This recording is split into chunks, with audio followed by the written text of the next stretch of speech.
September 2008. A 158-year-old bank collapsed overnight. $600 billion gone. Retirement accounts vanish. Millions lose jobs. But what if I told you the real cause started with a lie so simple you could fit it on a billboard? Why rent when you can own? Cue the upbeat music. It's 2002. America is still nursing a hangover from the dot-com crash. 9/11 just sucker punched the economy, and Wall Street, kinda twitchy. But don't worry, the Federal Reserve has a plan. Slash interest rates to basically zero. Boom. Money's cheap. Borrowing is easy. And suddenly, everyone's favorite national pastime isn't baseball anymore. It's buying a house. Congratulations, you're approved for $500,000? But we make $40,000 a year. Not a problem. Adjustable rate, balloon payment, ninja loan. Wait, what's a ninja loan? No income, no job, no assets, no problem. See, back in the early 2000s, home ownership wasn't just a roof and four walls. It was the American dream. It meant stability, status, suburban bliss. And the message being pumped through every ad, billboard, and mortgage seminar was loud and clear. Why rent when you can own? Banks agreed. In fact, they agreed so hard they started throwing money at people like it was a game show, and everyone was winning. Enter the subprime mortgage. Translation: loans for people with bad credit, unstable income, or a vague idea of what money even is. Bad credit? No credit? Living in a van? You, sir, qualify for a luxury condo. Should I be worried about paying this back? Not your problem. If you default, we just sell the house for more. It was a housing gold rush, a frenzy. Everyone was buying. Prices skyrocketed. Your neighbor's house doubled in value in 6 months? Normal.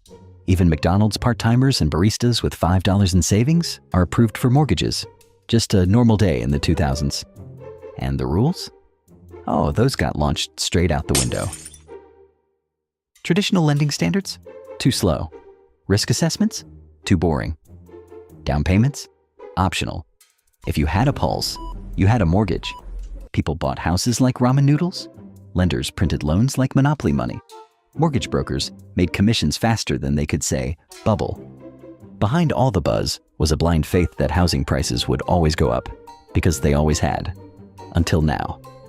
But beneath the open houses and granite countertops, a question lingered. What could possibly go wrong? Spoiler, everything. But we're just getting started. By 2005, buying a house wasn't about stability anymore. It was about flipping it like a pancake and hoping the next buyer paid double. Real estate wasn't shelter. It was a lottery ticket. I teach phonics during the day and buy condos at night. I just bought my third house with zero down. I don't even live in any of them. Here's your latte. Sorry it took a minute. My bank just called and offered me another penthouse in Miami. This wasn't investing. It was a national obsession. Buy, flip, profit, repeat. And the more people joined in, the higher prices soared. The higher they soared, the more people rushed in. It was like trying to put out a fire by throwing gasoline at it, and everyone had a match. But beneath the red-hot exterior, rot? Those subprime mortgages everyone was gorging on? They were bad. Like, actually bad.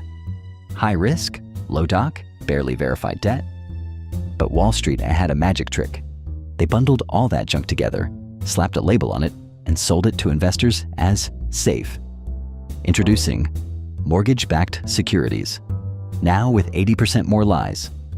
How do you make toxic loans look like gold? Easy.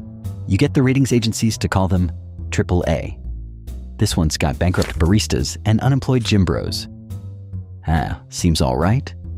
Here's the part they don't put on the brochure. The ratings agencies were getting paid by the banks they were rating. It's like hiring a food critic, then telling them they won't get paid unless they call your raw chicken Michelin-starred. Behind closed doors, the raters knew. This bundle is a sack of shit. But Wall Street wasn't done cooking. They took those shaky mortgage bundles and blended them into something even more complicated. Collateralized debt obligations, CDOs. Through financial alchemy, garbage loans became investment-grade assets.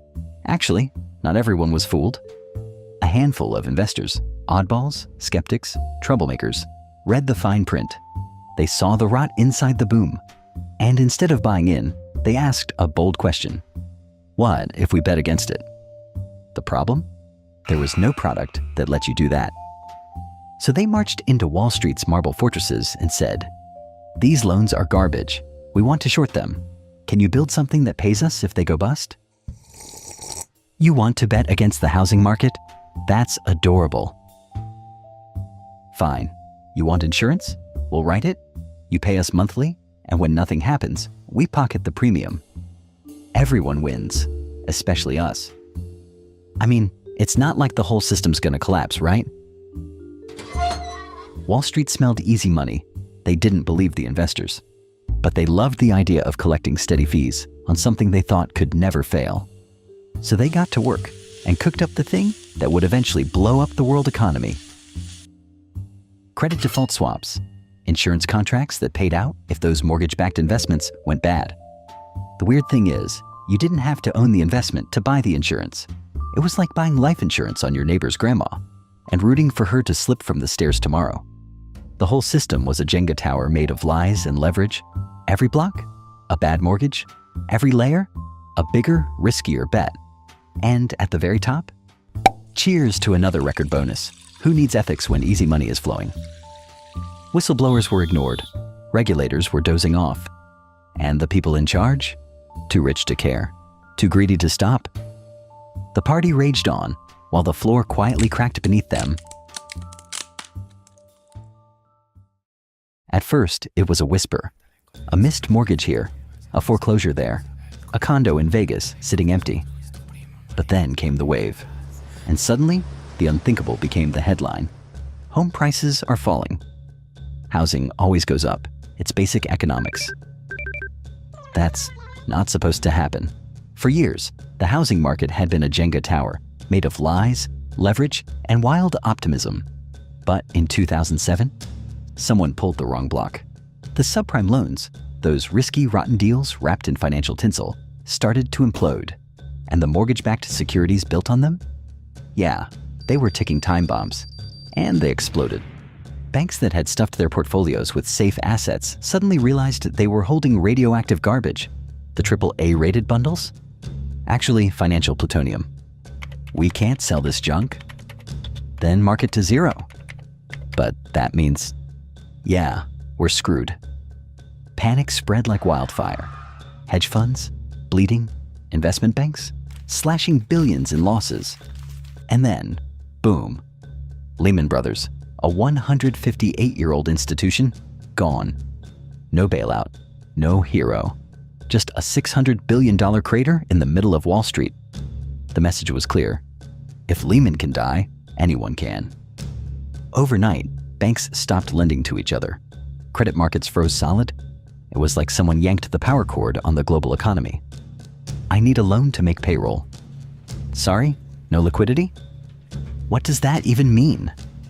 It means we're closed. Good luck. Everything jammed. Families couldn't get mortgages.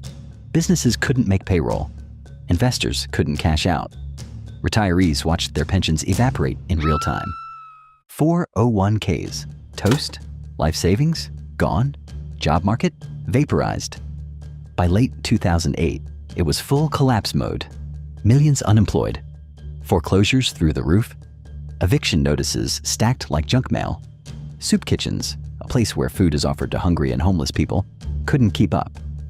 Unemployment offices looked like disaster relief camps. This wasn't just Wall Street burning. This was Main Street in freefall. And it didn't stop at the US border. Iceland's major banks collapse. Tokyo stocks plummet. European leaders scrambled to respond. From London to Reykjavik, Tokyo to Sao Paulo, markets crashed, banks buckled, global economies spiraled. The question was no longer, who's next? It was, is the entire system broken? The Great Recession had officially begun. The US government had one impossible choice. Let it all burn, or throw billions of taxpayer dollars to the very guys who lit the match. October 2008, They picked the latter one. I need $700 billion. For what? To shovel into burning banks before the whole thing explodes. Enter TARP, the Troubled Asset Relief Program. Basically, they were giving Wall Street a $700 billion pillow to fall on. Why? Because the banks were too big to fail. Let them collapse, and they'd take down the global economy. So the government did what it had to do. They started chucking money out of helicopters. Seriously. Loans, bailouts, stock purchases? It didn't matter what form it took. If your balance sheet had smoke coming out of it, Uncle Sam brought the fire hose. But it wasn't just banks getting the golden treatment. AIG, the insurance giant that bet trillions on garbage, got over $180 billion in aid. Even GM and Chrysler, car companies, got $80 billion. It was triage on a scale no one had seen since the Great Depression. Meanwhile, over at the Fed, Ben Bernanke was busy rewriting the rules of economics with a money cannon. Interest rates? Sliced to near zero. Borrowing? Basically free. And then came the big one, quantitative easing, which means the Fed started printing money out of thin air to buy bonds and mortgage junk. Think of it as patching the Titanic with $100 bills. Don't worry, let me cook. And guess what? It kinda worked. Markets calmed down. Banks unclenched. The stock market bottomed out in March 2009 and started crawling back. Wall Street exhaled. But Main Street? Still choking on smoke. The aftermath was brutal. Unemployment hit 10%. 8 million jobs gone. 4 million homes foreclosed. $19 trillion in household wealth vanished. Families that had never missed a payment suddenly owed more on their homes than the homes were worth, and people were pissed. Wall Street bonuses are back. I just got evicted, and they get a bonus. The people who caused the collapse got bailed out. The people who lived through it got pink slips and food stamps. Wall Street popped champagne. Main Street stood in line for soup. And then came the rage.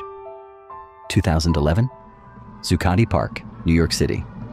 Thousands gather, tents, drums, cardboard signs. One reads, "We are the 99%. It wasn't just about bailouts anymore. It was about a system rigged to protect the powerful, privatized profits, socialized losses, and a total absence of justice. No major Wall Street CEO went to jail. No handcuffs, no perp walks, just golden parachutes and quiet retirements. The system survived, but trust burned to the ground. A generation grew up knowing, when the banks mess up, they get rescued. When you mess up, you get wrecked. Because if 2008 taught us anything, it's that the next crisis doesn't look like the last one. It looks harmless, profitable, inevitable, until it isn't.